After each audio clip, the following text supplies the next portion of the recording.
off with the SEC. I am a big SEC kind of guy.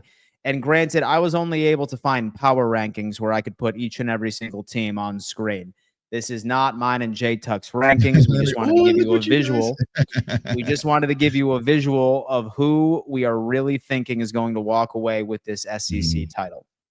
So I'm going to go to J Tuck first on this one. Based off of what you see, who are your favorites to win the conference in 2025? I think when it comes to SEC, it's going to be a tight race. A lot of people, and I can see why, will assume Texas, right? I feel like Texas is the most talented team. We all know about the Arch Manning hype that's going to start up pretty much here in a few days, but they do have a tough schedule. They have to play Ohio State on the road out the gate. Then you also have to play Georgia and also Florida. And I feel like those are some tough opponents. Now, of course, they do have some wide receiver help, some depth. Their defense is incredible with Anthony Hill and Colin Simmons and those guys. But their offensive line, they lost some talent in the NFL draft. And so they only have one returning starter for their offensive line. So you have, even though you have the upside potential with Arch, he's still quote unquote first-year quarterback. You have a shifty offensive line that's kind of new.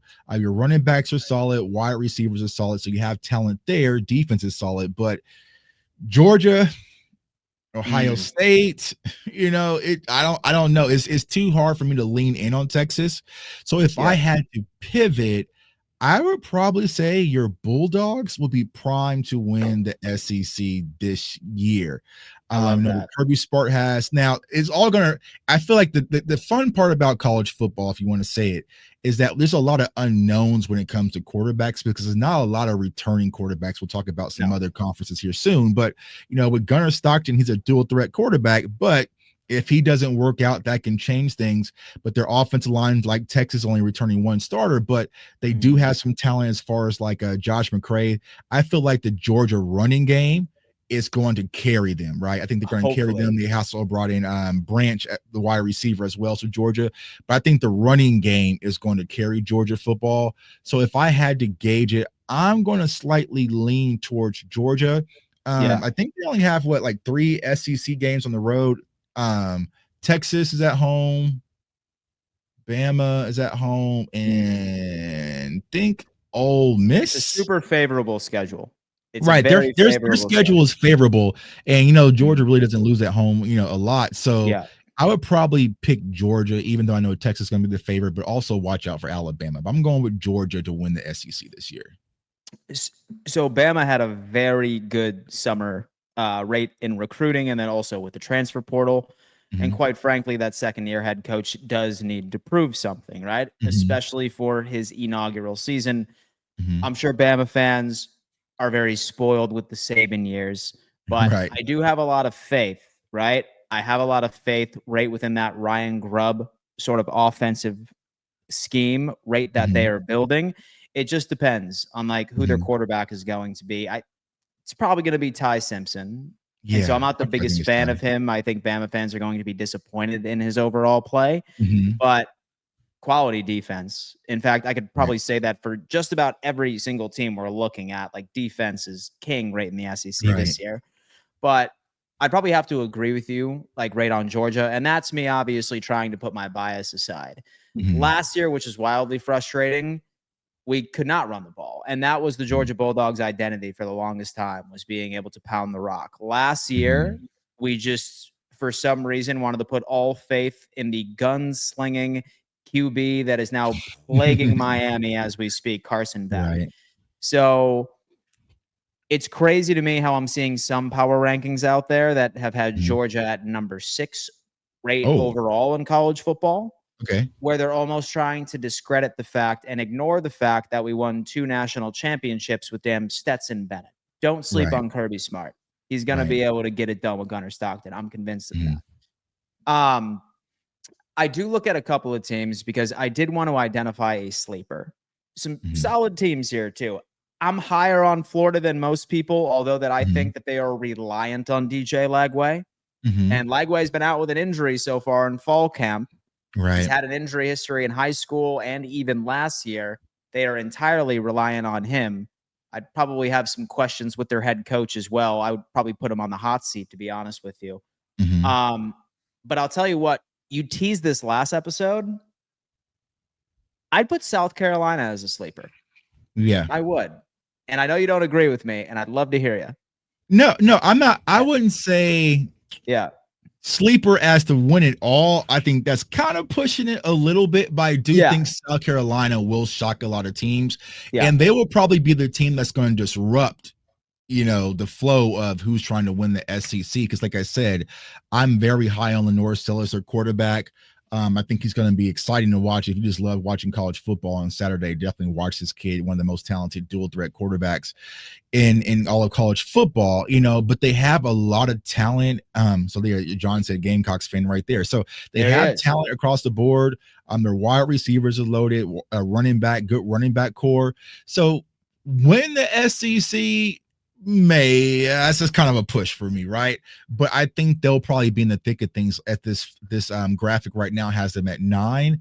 They'll probably be a little bit higher, but I know a lot of people are high on Oklahoma, Florida, and Ole Miss, but don't count the Gamecocks. I think they're going to be in the thick of things when it comes to the SEC, but I don't think they're going to be able to compete with Georgia, Texas, and Alabama. But when you look at Texas, Georgia, and Alabama, it's interesting because though these are dominant teams, we still have uncertainty and question marks at the quarterback position. So it could go either way, right?